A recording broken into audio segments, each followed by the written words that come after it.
بشرا سے میں گزارش کروں گا کہ وہ آئے اور علماء دیوبند کے موضوع پر اپنی تقریر پیش کریں۔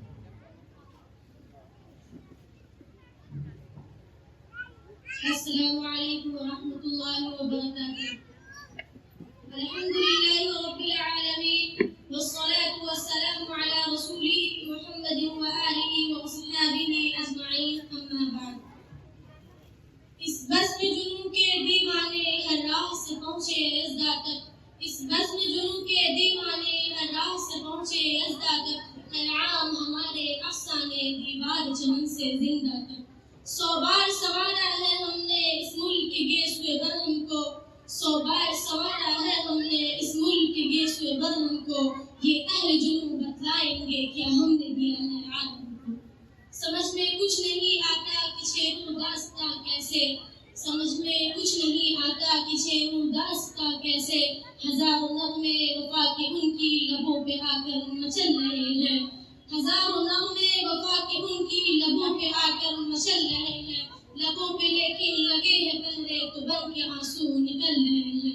زبان ہے ساکت قلم ہے حیرہ، بتاؤں کیسے میں راز پنہاں کہ بحر غم میں اٹھایا طوفان تو دریا دریا دہل رہے ہیں۔ محترم علماء کرام، اہل سنت والجماعت سے تعلق رکھنے والے حاضرین، آج میں آپ حضرات کے سامنے اس موضوع پر لطفشاری کرنا چاہتی ہوں کہ علماء دیوبند نے دنیا کو کیا دیا۔ حاضرین، لوگ ہم سے پوچھتے ہیں کہ دارالعلوم دیوبند نے دنیا کو کیا دیا۔ جواباً عرض ہے کہ دارالعلوم کے کارنامے اور داستانیں ہم سے معلوم کرنے والے میں تمہیں کیا کیا بتاؤں۔ جاؤ اگر تم سے ہو سکے تو ہماری داستاں بالاکوٹ کے پہاڑیوں سے پوچھو، ہماری داستاں شاملی کے میدانوں سے پوچھو، ہماری داستاں چاندی چوک سے لے کر خیبر تک کے درختوں سے پوچھو، ہماری داستاں دہلی کے جامع مسجد کے در و دیوار سے پوچھو۔ یہ تمام کے تمام ہماری مہر وفا کی داستانیں سنائیں گے، ہمارے دیرینہ تعلقات کے قصے بیان کریں گے، ہمارے خلوص و وفا کے نغمے سنائیں گے، کیونکہ واقف تو ہے اس راز سے یہ دارالوطن بھی، واقف تو ہے اس راز سے یہ دارالوطن بھی، ہر دور میں تکمیل وفا ہم سے ہوئی ہے۔ لوگ ہم سے پوچھتے ہیں کہ دارالعلوم دیوبند نے دنیا کو کیا دیا۔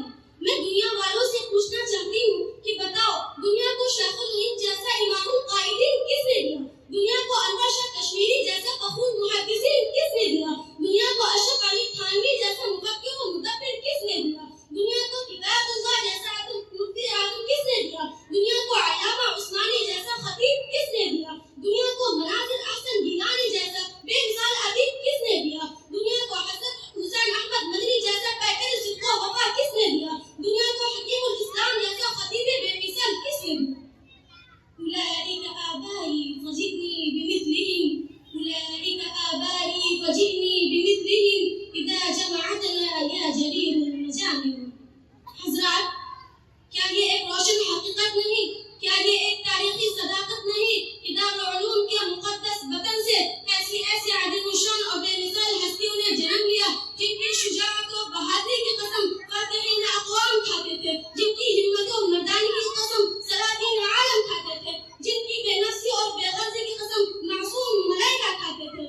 کیا یہ سچ نہیں کہ دارالعلوم کے مبارک شکم سے ایسے عظیم الشان اور بے مثال شخصیتوں کا ظہور ہوا، جن کا قلب و جگر اسلام کی عظمت سے معمور تھا، جن کے چہرے پر عزم و استقلال کی کرن جلوہ فکن تھی، جن کا دل جذبہ جہاد سے شرشار تھا، جنہوں نے اپنی زندگی اسلام کی سر بلندی اور اعلاء کلمت اللہ کے لیے وقف کر دی، جنہوں نے تاریخ کے ہر نازک موڑ پر امت مرحومہ کی رہنمائی اور دستگیری پر ہوئی، جنہوں نے ہر دور میں باطل کا مقابلہ کیا، جنہوں نے ہر زمانے میں شیطانی پنجوں کو مڑوڑا ہے۔ جب بھی کسی فرعون وقت نے انا ربکم الاعلی کا نعرہ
حضرات، یہ امر واقع ہے کہ دارالعلوم کے ضربے بے پناہ سے کوئی بھی تاغوتی لشکر محفوظ نہ رہ سکا. اس نے ہر ایک شیطانی دستے پر پوری شدت سے وار کیا. چنانچہ جب ہندوستان کے سرزمین پر دوستان یورپ آئے، ان کا مقابلہ کیا. فرزندان تسلیس آئے، ان کا مقابلہ کیا. آسمان اسلام آئے، ان کا مقابلہ کیا. دشمنان غداران نبوت آئے، ان کا مقابلہ کیا. شاطمان رسول آئے، ان کا مقابلہ کیا. دشمنان صحابہ آئے، ان کا مقابلہ کیا. اسیران عقل آئے، ان کا مقابلہ کیا. محافظین بدعت آئے، ان کا مقابلہ کیا. منکرین حدیث آئے، ان کا مقابلہ کیا. ہر طرح سے مقابلہ کیا. یہی وجہ ہے کہ فدائے ملت حضرت مولانا ظفر علی خان صاحب کو کہنا پڑا، شاد باشو شادزی اے سرزمین دیوبند، شاد باشو شادزی اے سرزمین دیوبند، ہند میں تم نے کیا اسلام کا جھنڈا بلند. اسم تیرا بامسمہ ضرب تیری بے پناہ، اسم تیری بامسمہ ضرب تیری بے پناہ، دیو استبداد کی گردن لگتے بھی. حضرات، آج جو بر صغیر میں تھوڑی بہت اسلامی چمک دمک دکھائی دے رہی ہے، وہ دارالعلوم ہی کا دین ہے، وہ دارالعلوم ہی کا پیسے بے بہا ہے. ورنہ صاحبان عقل نظر تو یہاں تک کہہ گئے کہ اگر سرزمین ہندوستان پر دارالعلوم کی شکل میں احسان مصطفیٰ نہ ہوتی تو خدا کی قسم آج یہ ہندوستان دوسرا اسپین بن گیا ہوتا. بر صغیر سے اسلام کا نام و نشان مٹ گیا ہوتا. ان کی داستان تک بھی داستانوں میں نہ ہوتی. تاریخ کا مطالعہ کرنے والے، غلامی ہندوستان دور جاہلیت کو دیکھنے والے، وہ آپ کو بتائیں گے کہ جس ہندوستان پر مسلمانوں نے 1000 سال تک حکومت کی تھی، اسی ہندوستان سے مسلمان اور اسلام کو کس طرح نکالا جا رہا تھا، کس طرح اسلامی شعائر و خصوصیات کو مٹایا جا رہا تھا، قرآن علماء اسلام کو ختم کیا جا رہا تھا، کس طرح ظلم و جور کی خطرناک آندیاں لوگوں کو دہشت زدہ کر رہی تھی. مگر زندہباد مجاہدین نے اپنے جوش اسلامی حرارت ایمانی سے چہاردانگی عالم میں اعلاء کلمت اللہ اور اطاعت رسول اللہ صلی اللہ علیہ وسلم کا پرچم نصب کر دیا. پورے بر صغیر میں جگہ جگہ اسلامی شمعیں جلا دی. نوجوانوں نے اسلام کو جذبہ عیسیٰ کی دعوت دی. ساری دنیا کو پیغام نصیحت و عاش کی تھی. اپنے علمی و روحانی ذیاباشیوں سے پوری دنیا کو منور و تابع کر دیا. آج بھی دنیا کا کوئی خطہ، کوئی چپا ایسا نہیں جہاں دارالعلوم کا تربیت یافتہ افراد موجود نہ ہو. یہی وجہ ہے کہ سونش کاشمیری کو کہنا پڑا، اس میں نہیں کلام کے دیوبند کا وجود، اس میں نہیں کلام کے دیوبند کا وجود. ہندوستان کے زمین پہلے احسان مصطفیٰ، ہندوستان کے زمین پہلے احسان مصطفیٰ، پہنچائے خاص عام کو فیضان مصطفیٰ، پہنچائے خاص عام کو فیضان مصطفیٰ. گونجے گا 4 کھوٹ اس نانوتگی کا نام، گونجے گا 4 کھوٹ اس نانوتگی کا نام، باٹا ہے جس نے بادہ عرفان مصطفیٰ. تا حشر اس پہ رحمت پروردگار ہو، تا حشر اس پہ رحمت پروردگار ہو، پیدا کیے ہیں جس نے فدایان مصطفیٰ. السلام علیکم ورحمۃ اللہ.